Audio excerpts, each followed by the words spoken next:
Bonsoir à toutes et à tous et bienvenue dans votre 7-8 Week-end. Nous allons parler actualité mais aussi loisirs et voici les titres de ce vendredi 12 février. Depuis une semaine, une polémique fait rage autour de Didier Lemaire, professeur de philosophie au lycée de la Plaine de Neulf à Trappes. Il dit être inquiet de la radicalisation religieuse importante. Pour réagir à ce sujet, nous recevrons Marie-Laure Segal de l'association Dire et Agir, un cercle de réflexion et d'action contre l'emprise islamiste. Le professeur a fait partie de cette association.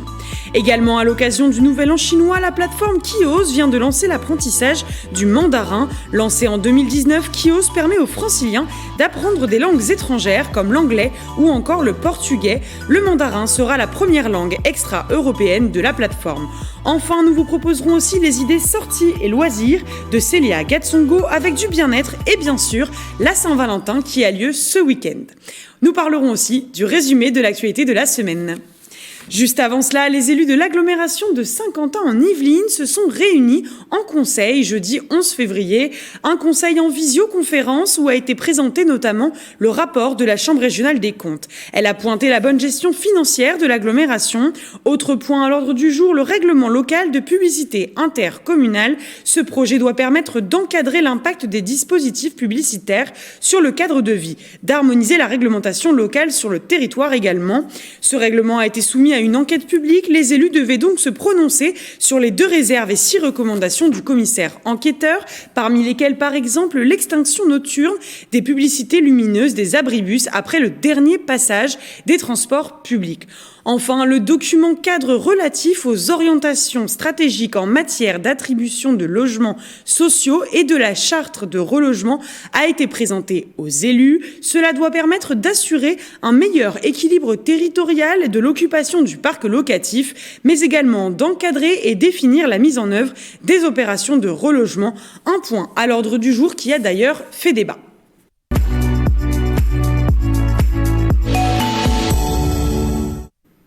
Achevée au début de l'année 2021, la digue de Montesson protège les habitants des crues récurrentes de la Seine.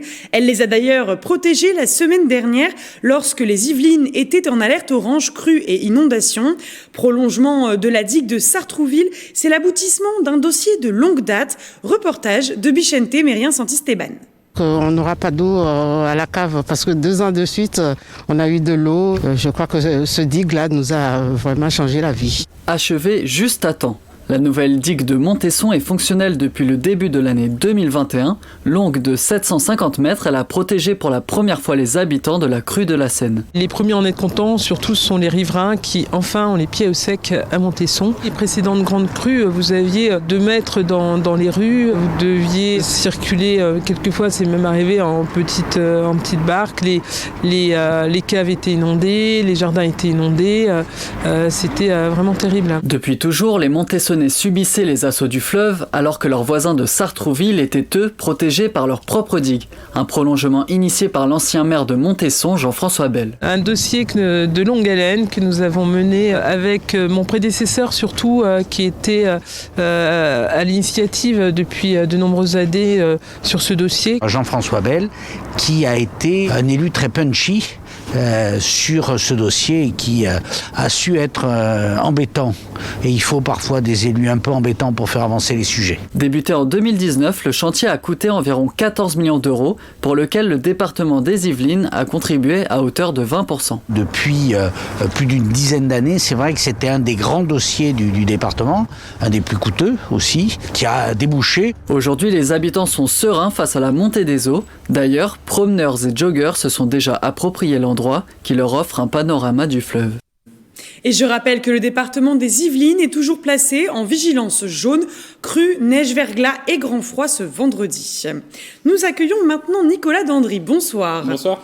Alors, c'est un outil numérique dont vous allez nous parler qui permet aux franciliens d'apprendre des langues étrangères. La plateforme Kios, elle propose d'ailleurs depuis ce vendredi 12 février un nouvel apprentissage avec l'enseignement du chinois. Et effectivement, Éléonore, et c'est la région Île-de-France qui a choisi le Nouvel An chinois, puisque nous fêtons le Nouvel An chinois aujourd'hui, pour intégrer des leçons de mandarin. Vous serez plongé dans une mini-série où vous suivrez Édouard qui s'installe en colocation avec 2 jeunes Chinois, Vicky et Shin.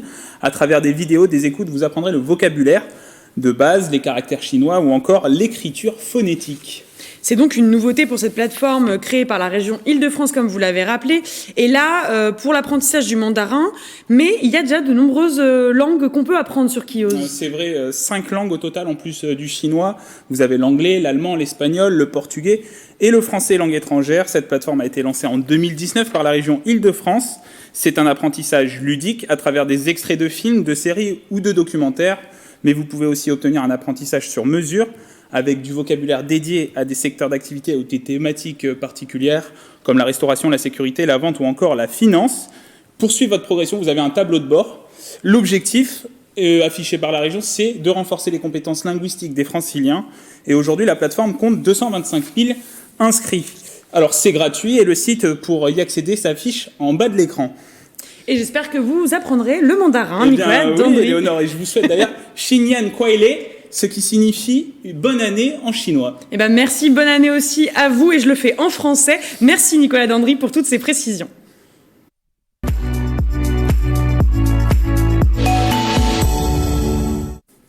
L'actualité de la semaine, c'est Vicente Mérien Santisteban qui nous la résume en 78 secondes.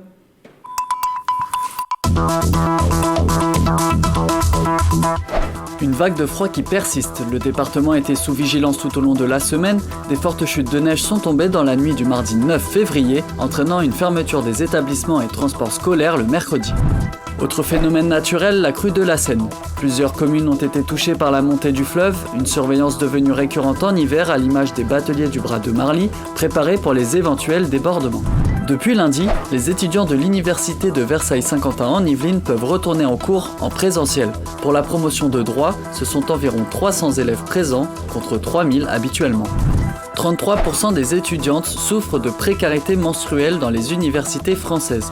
L'association Poème de l'université Versailles-Saint-Quentin en Yvelines a décidé d'agir en organisant des distributions gratuites de protections hygiéniques. La région Île-de-France va quant à elle installer des distributeurs de protection menstruelle. Les 465 lycées publics devraient en être équipés bientôt. Le bois de l'étang, au cœur des tensions à La Verrière. Contrairement à son projet initial de rénovation du quartier, le maire Nicolas Dainville souhaite désormais une démolition de 214 à 264 logements. Un dossier qui suscite certaines oppositions au sein du conseil municipal et parmi les habitants.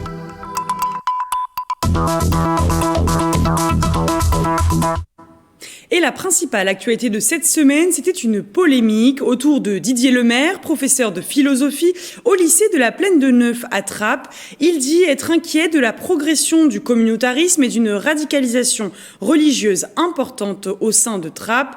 Suite à cela, toute la semaine, de nombreuses réactions se sont succédées. Ce vendredi matin, c'est Jean-Michel Blanquer, ministre de l'Éducation, qui s'est exprimé lui aussi suite à une distribution de tracts devant et dans l'établissement scolaire par des élus de la ville.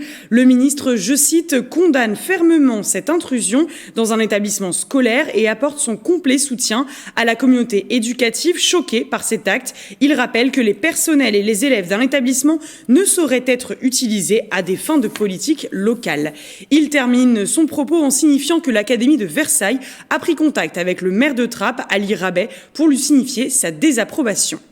Pour continuer à parler de ce sujet, notre invitée cette semaine, Marie-Laure Segal, bonsoir. Bonsoir. Vous êtes une ancienne professeure de philosophie et vous êtes même responsable, une des responsables de l'association Dire et Agir, située à Trappes. Alors je le rappelle, cette association, c'est un cercle de réflexion et d'action contre l'emprise islamiste. Le professeur Didier Lemaire a fait partie de votre association.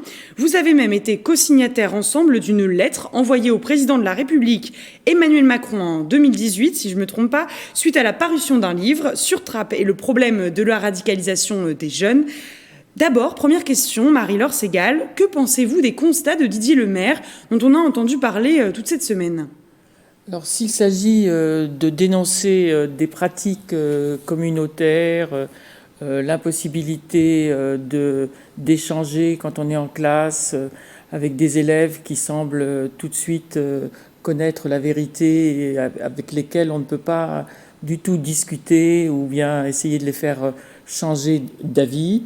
Moi, j'ai déjà connu ça il y a 20 ans, hélas, ou même 25 ans, puisque j'ai pris ma retraite donc dans les années 2000. et j'ai été justement l'objet d'une plainte. Est-ce que vous comprenez les critiques, les amalgames qu'on a pu entendre cette semaine, qui seraient d'extrême droite, en tout cas politique? Est-ce que vous pouvez comprendre cela? Alors, moi, je pense que Didier Lemaire est quelqu'un qui n'est pas du tout quelqu'un de droite, où je pense on partage beaucoup de valeurs communes, en tous les cas en ce qui concerne les valeurs républicaines.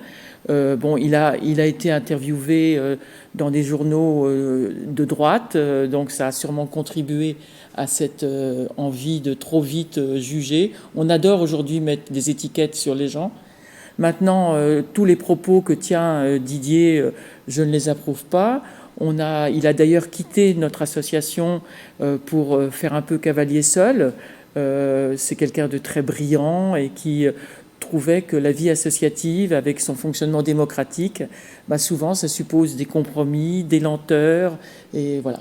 Et justement, on va parler de votre association. Donc l'association Dit Réagir, elle est située à Trappes. Non, elle n'est pas située à Trappes, elle est située à Élancourt. À Élancourt, pardonnez mon erreur. Mais en fait, donc c'est bien parce que il se passe des choses à Trappes, entre autres. Et d'ailleurs, on a organisé déjà un débat à Trappes, au Café des Merisiers. On n'avait pas le droit de plus que 30 personnes. C'était avant la Covid. En février l'année dernière, ou alors oui, c'est ça, c'était avant le confinement. Et donc c'est pour dire que la ville de Trappes est pleine de richesses. On peut faire beaucoup de choses à Trappes. Il n'y a pas du tout que les islamistes, loin de moi de dire ça.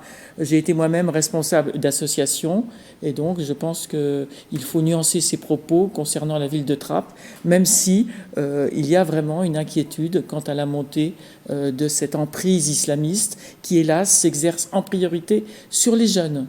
Et donc, quelle est la solution pour vous? Quelles sont les pistes de solution, du moins? Parce que la solution, si on l'avait, voilà. En tout cas, les pistes de solution pour lutter contre cette montée de la radicalisation, du communautarisme chez les jeunes à Trappes ou même ailleurs. Je pense qu'il faut essayer d'organiser beaucoup plus d'instances où on peut dialoguer avec les élèves, sans doute en dehors des cours, ou bien que ce soit compris dans le temps scolaire. Il faut absolument arriver à lutter contre ce clivage qui existe et que je ressentais déjà il y a 20 ans, entre ce que vivent les jeunes, et c'est ce que dit très bien aussi Didier à ce niveau-là, au niveau pédagogique, ce que vivent les élèves dans leur famille et ce qui se passe à l'école. Et on a l'impression que c'est comme s'ils étaient schizophrènes. C'est un mot fort et nous conclurons... C'est un mot pour expliquer, c'est pas qu'ils sont schizophrènes, mais ils vivent deux réalités totalement différentes. Et je pense que on en arrive à ce que beaucoup de jeunes usent de la taqia. La taqia, ça veut dire l'espèce de dissimulation qui fait que on fait semblant d'être d'accord et on ne l'est pas, ou alors carrément on dit qu'on ne l'est pas, mais on ne peut pas discuter, on ne peut pas dialoguer. Le doute ne saurait s'instaurer dans l'apprentissage, et un professeur de philosophie est avant tout là pour développer l'esprit critique. Merci Marie-Laure Segal d'avoir été avec nous sur ce plateau. Et après cette semaine bien chargée, quoi de mieux que de se détendre le week-end? Comme chaque vendredi, Célia Gatsongo nous propose ses idées sorties et loisirs.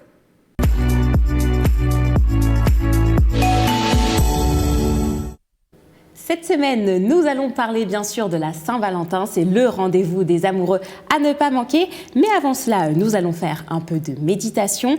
Des ateliers bien-être en visioconférence sont proposés par les médiathèques de Saint-Quentin en Yvelines. Le dernier a eu lieu samedi 6 février et d'autres sont à prévoir dans les prochains mois. Les images d'Astrid Bergère.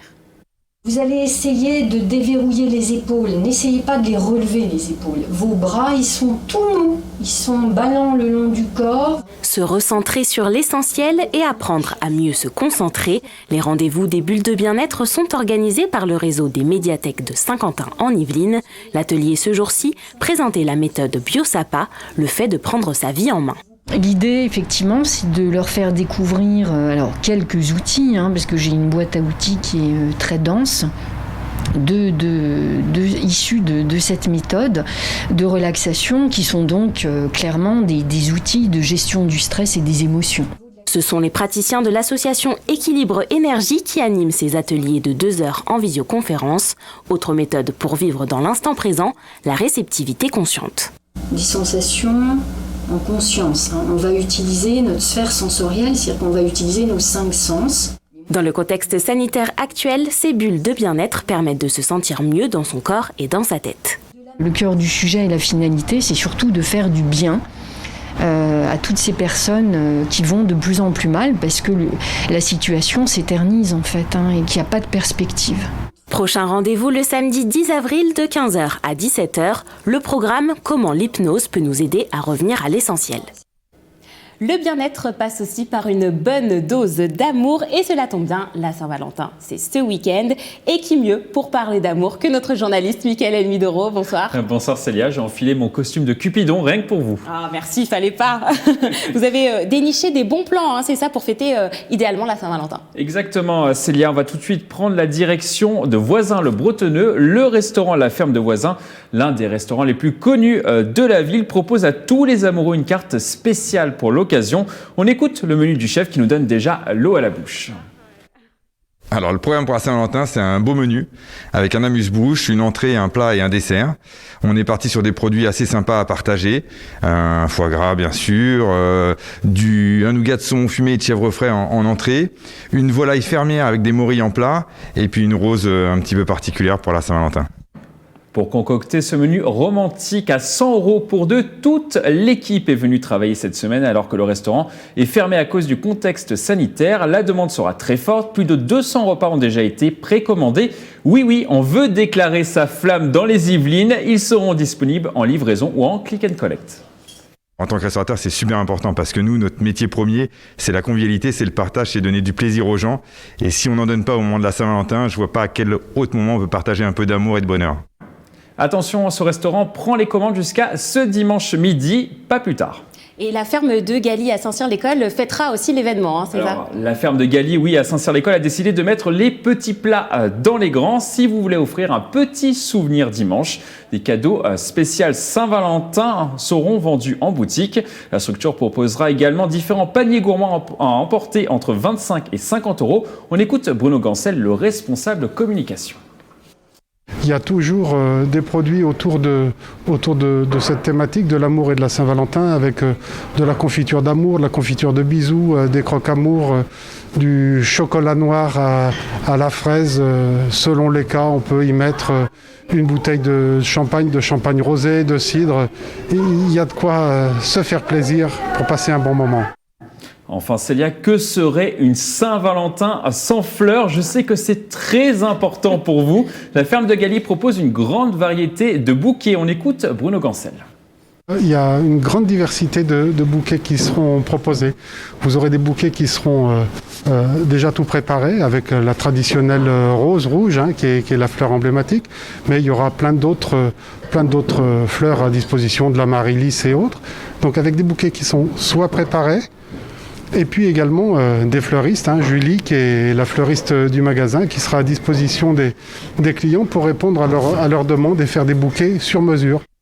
Enfin, si vous n'êtes pas trop repas, cadeaux ou encore fleurs, mais que vous êtes plutôt déclaration d'amour, plusieurs villes vous proposent de laisser des petits mots doux à votre moitié sur les panneaux municipaux. Ce sera le cas à Villepreux, Bois d'Arcy, Lavaillard ou encore Vélizy, Villacoublay. Pour plus d'informations, il vous suffit de vous rendre sur le site internet des communes. Peut-être que vous, Célia, vous aurez cette surprise ce dimanche 14 février. Oui, peut-être, on verra bien. Et vous, Mickaël, quel est votre Saint-Valentin idéal ? Un bon repas, et vous ? Pareil, la même chose avec des chocolats. Toujours des chocolats, c'est très important. Exactement. Merci beaucoup, Mickaël Elmidoro, d'avoir été avec nous. La Bergerie nationale de Rambouillet propose des animations pour les vacances scolaires des petits franciliens. Cette année, avec la crise sanitaire, ces ateliers se feront en visio. Nous recevons aujourd'hui avec nous par téléphone Frédéric Drieux. Bonjour. Bonjour. Vous êtes le responsable des animations. Alors, qu'est-ce que vous proposez pour ces vacances de février ? Du coup, ça sera vraiment une première, puisque cette année, effectivement, malheureusement, Nous ne pouvons pas accueillir les enfants sur le site de la bergerie, donc on s'est dit il y a 3 semaines qu'il fallait passer le pas, et donc du coup on a imaginé notre enquête à la ferme en version virtuelle, avec un certain nombre d'énigmes sur le même principe que ce qui aurait dû être proposé sur le terrain, c'est-à-dire de découvrir 4 lieux emblématiques de la ferme avec une problématique dans chaque espace.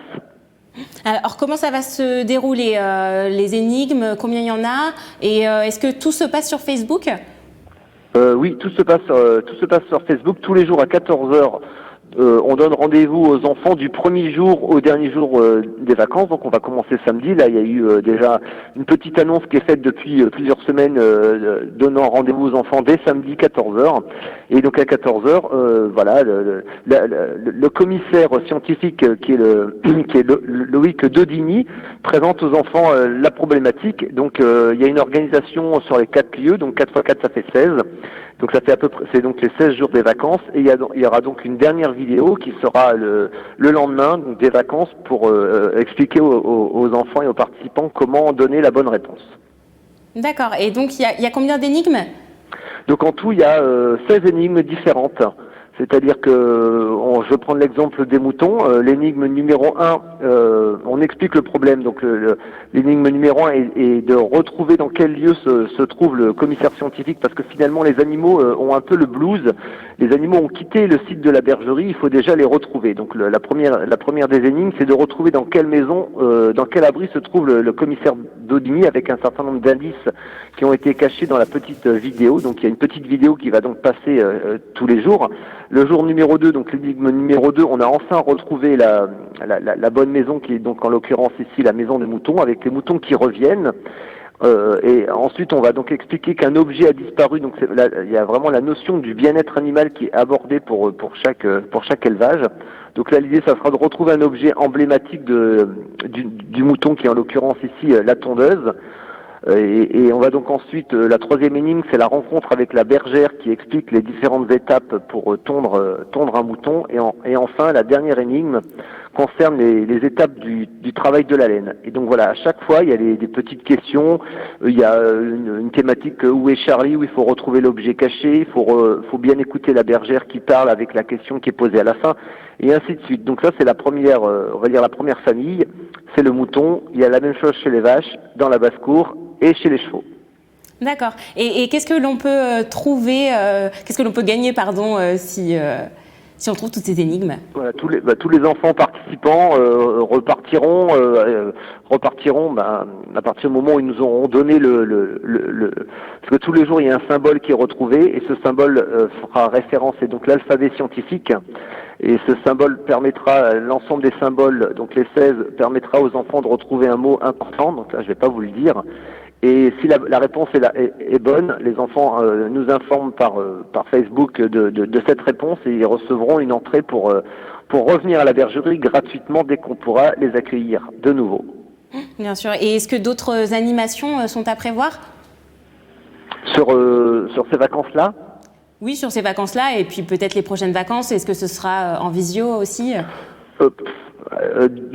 Autant là, on savait qu'il fallait passer ce cap, que pour les prochains événements, que ce soit fin mars pour le week-end de la tonte ou les vacances d'avril, on travaille actuellement sur les 2 cas de figure. La version en vrai sur le terrain, pour la chasse aux œufs, c'est vrai que c'est bien plus simple d'aller ramasser des œufs en vrai, et par contre pour la version virtuelle, on va essayer d'imaginer une animation aussi différente tous les jours pendant les 15 jours des vacances d'avril. Merci. Alors ça ne devait pas se faire. Très bien. Merci beaucoup, Frédéric Drieux, d'avoir été notre invité. Merci à vous.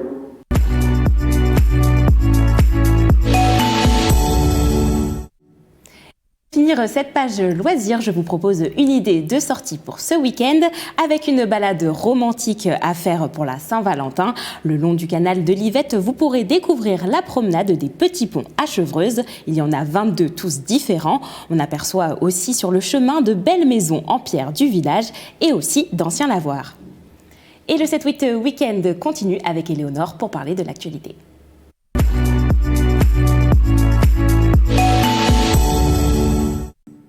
Pour refermer ce 7-8 week-end, votre rendez-vous en partenariat avec les Surligneurs, ce collectif qui décrypte les déclarations des personnalités publiques et politiques. Aujourd'hui, retour sur la réouverture sans autorisation des musées à Perpignan par le maire Rassemblement National Louis Alliot. On écoute Vincent Couronne, docteur en droit à l'université Versailles-Saint-Quentin et fondateur des Surligneurs.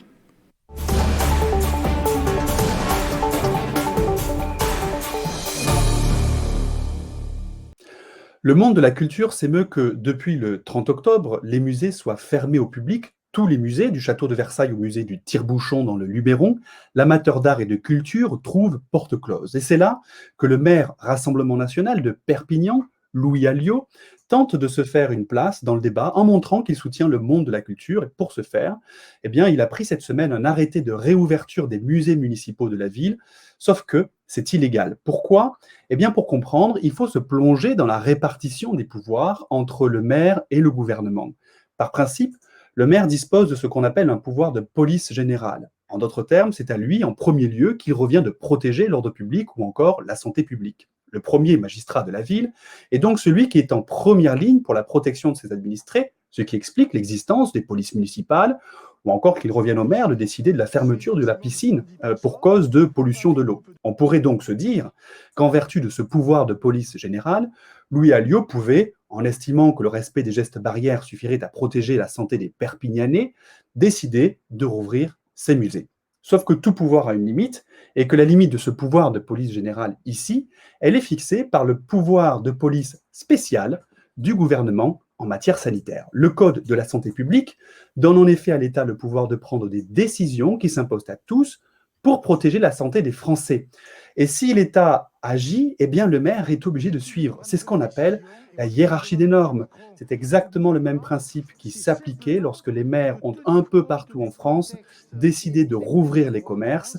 Et le sort de la décision de Louis Alliot sur les musées connaîtra le même sort, l'annulation pure et simple par le juge et la fermeture immédiate des musées de la ville.